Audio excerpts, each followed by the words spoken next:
Good evening. It's time for another Backstage Pass. Welcome to this edition of Arizona's favorite television entertainment variety show. Year after year, Backstage Pass keeps getting better and better. Because of your support, we will continue to bring you the very best of Arizona and national entertainment. Now relax, sit back, and enjoy tonight's show.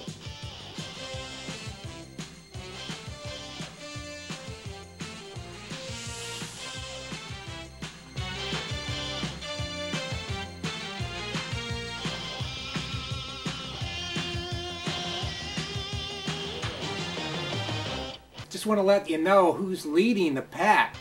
Well, how you doing, ladies? We're here at one of the local gyms in Phoenix, Arizona today, having a good time training, getting our bodies ready for you girls for tonight's show.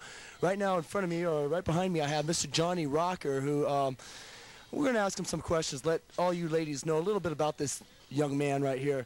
Johnny, a lot of these ladies, some of the questions that have been brought up, a lot of these ladies want to know what exactly, if there was one message out there that you want these ladies to know, what exactly would you want these ladies to know about this business? I think it's just, it's not just come to the show, show up for 2 hours, dance, and then go home. It's like a daily thing. You have to work out every day. You have to eat right. You have to be constantly on a diet. You have to take care of your body and your hair and your face, and you can't just, you know, you have to make a commitment to the whole thing.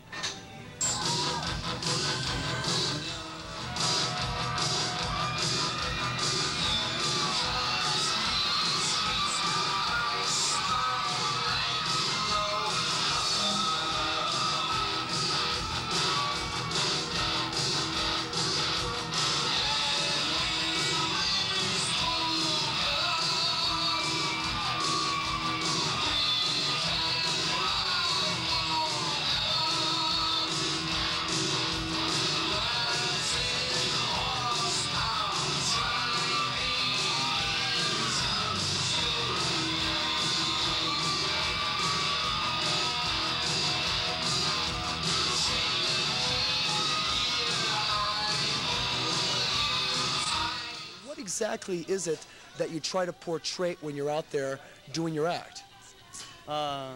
Myself personally? Yes. I try to portray, in my new act, I try to portray not so much hardcore anymore, hardcore rock, more just a sensual, sexual act. I want it to be sheer sex, so when they sit down, they're watching in their chairs, they're just like, this is good, this is really good. It takes a lot of work. You got to do a lot of lighting, a lot of stuff that people don't recognize right off the bat. They don't look up there and go, look at all these lights he's using, or look, he's using smoke. They don't see that kind of stuff. I mean, they see it, but they don't register it in their brain. It all comes together and becomes an act. Now, a lot of the ladies, they always wonder, how do you kiss all those girls? You did your act, and the women would, if they wanted to kiss from you, they'd hold up $1 and they'd get this big mouthful of tongue, and then you'd get the $1. Well, now it's a little different. If they like you, or they like your act, and they think you're good, or they want to embarrass their friend or get a picture with you or whatever, they hold the $1 over their friend's head or your head, and you, in return, give them a gratuity kiss, just a simple kiss. It doesn't have to be the mauling the women, you know, that kind of kiss anymore, and I like it better. A lot of you ladies always wondered, for example, what was the wildest event or wildest thing that ever happened during a show? Johnny, why don't you start things off? This is easy. Prescott. We were up in Prescott. We were doing a show. Some girl came up on stage, and sometimes I like to grab the back of their hair, you know, and just like tip their head back so I could kiss them. And when I did, she had just gone through chemotherapy, and all of her hair came off.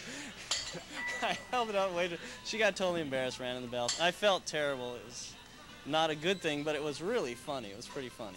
I guess it was funny to you, but was there anything else? David, what was something wild that happened to you while you were out there performing? Well, a long time ago when I first started, we had a pretty wild night, and this was at a different club, not in town, but when I first started with Tom Reynolds, he was there, and what happened was the ladies had been in the club for about 4 hours, and it was at the end of the show, and it was during our finale, and all the guys come out, they're all on stage, And it was kind of a small stage, and it was in the round, so the dancers could see every girl that was in the place. And this gal was so far gone, she just started taking off all her clothes. She thought she was the center of attraction. And this girl had a body that just stopped the show. And all the guys just stopped dancing, stopped what they were doing, and just sat back and in awe watched this woman take all of her clothes off.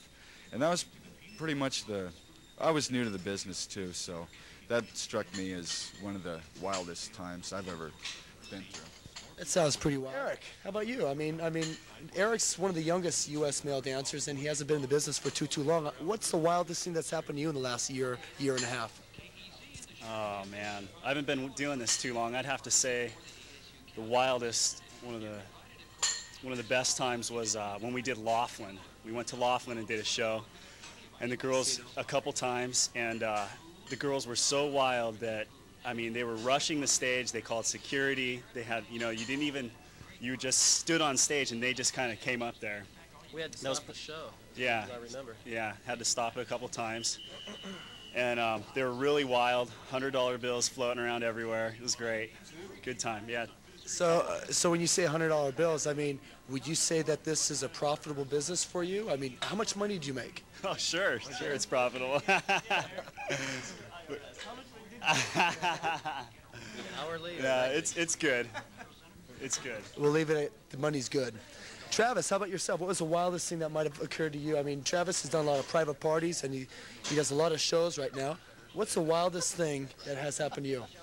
Well, it's always wild pulling $100 bills out of women's cleavage while they smile and get a kick out of it. But I think one of the wilder times I remember was being in a crowd of beautiful women, and the next thing I knew, my bikini flew off like a slingshot because someone had cut it with a pair of scissors and shot right across the room. And needless to say, my face wasn't the only thing that was red. So you were actually completely naked on stage? I had boots on. I don't know if that counts for anything, but I had a smile. Boots and a smile. That sounds fun. Ladies, come on down and check us out. Boots and a smile. We deal with a lot of women that, are out there partying, having a good time. They're watching. They get a little out of hand sometimes. They get very crazy. And I mean, to you guys, how do you guys feel? I mean, has it changed your view towards women? Or, I mean, towards relationships with women, seeing how wild and crazy they get, the alcohol consumption, what they do because they see us up on stage practically naked and they're a little bit intoxicated, how different they get. I mean, what is you guys' view? Eric? I don't know. I would say, they're just there having a good time. And, if you go to any bar, girls are drinking, they're going to have fun, get wild. It's the same thing. When they come to our show, they're just going to, if they're drinking, they're having a good time. And no, I wouldn't say that it changes my view towards the girls. Not at all. Anybody drinks and starts having a good time, Yeah. How about you, Travis? What's your feeling on this? Well, I'll tell you, being a dancer, any good-looking guy can meet girls, get their number, ask them out, and have a date. But when you're a male dancer, women want you now. And so we're surrounded by that in our shows nightly. Throngs of women who want to come party with us after the show and whatnot, and I suppose that's a pretty natural reaction for them. And what it's done for me is made me realize that women can be very fickle and can be very easy for one night, and so it's kind of turned me off to the one-night stand. I mean, I need to feel something more about the girl that I'm with now because I'm so surrounded by those who would just have a one-night stand with me and call it a night. Yeah. So in other words, what you're saying is that you've been in situations where women have just used you for sex, like the tables have been turned. They've certainly tried to, I can tell you. They're no different than men when it comes to that. Actually, they're worse. If you've remembered some of the shows we've done, women will do just about anything to get in the dressing room, and it's just a crazy melee. It's a party if you want it, and for me, that's old news. A crazy melee. It changes the way you feel about relationships, too. Because when you're in one, you treat it with a lot of respect. You're very careful how you take care of it, and you have this opportunity to have any woman you want at any time, so therefore the one that you choose becomes much more special to you, and you can put her up higher and show her that you care more because all the other stuff becomes so trivial. I mean, the relationship becomes real strong, I think, to me. Yeah, I agree with you. I mean, I've been married for what now? Almost 3 years. I've been with my wife for 7 years. And I've met a lot of ladies, a lot of beautiful ladies, and have had a lot of good times and had fun. But there really isn't any relationship or anything more special than the one particular person. And you have to keep them on top. But also, you got to admit, Johnny, that also when you have your clientele and you're out there as an entertainer, as a performer, there's also a part of us that has to kind of give in and be a little bit free-willed. And like, hey, I'm here to have fun with you. It's party time. Let's have a good time. Yeah, you're right. You have to give of yourself. You're giving a piece of yourself every night. You know, they get something for what they, you know, when they come in and spend their money. They get to walk home with a piece of you. You know, it's something they'll always have. You mean a poster? A big poster. How big is it? How about you, David? I know David must have some comments on this question. Yeah, I think the best way to put this in perspective is that before I started dancing, I know what my relationship I think I'm reaching around 75,000 viewers. Well, that's small compared to a worldwide audience, but that's still people that I'm connecting with, a lot of people that are responding. So now I'm really starting to get fired up because I know that little by little it's going to start going and it'll be an avalanche after a while. I hope you've enjoyed the show. Keep watching because I'm going to keep posting some great videos. Let me know what you think, and I'll see you on the very next Backstage Pass, Offbeat Backstage in Arizona, Joel Samuel Presents, here on YouTube, MySpace, Gather, Spaces. Just keep looking. I'm here. See you next time.